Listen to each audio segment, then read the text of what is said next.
মানুহে যেতিয়া ঈশ্বৰৰ দৰবাৰত গৈ সেৱা আগবঢ়াই দান দক্ষিণা কৰে বা নিঃস্বজনক টকা পইচা বা অন্য সাহাৰ্য আগবঢ়ায়, তেতিয়া মানুহে ভাবে যে এয়া বৰ পুণ্যৰ কাম আৰু এয়া ঈশ্বৰে আমাক দেখিছে আৰু আমাৰ পুণ্যৰ খাতাখনত ঈশ্বৰে পুণ্য নিশ্চয় লিখিব।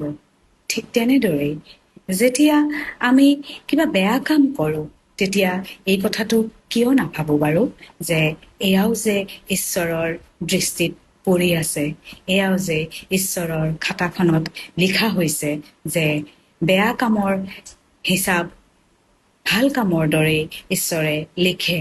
এই কথাষাৰ কেতিয়াবা কেতিয়াবা মানুহে পাহৰি যায়।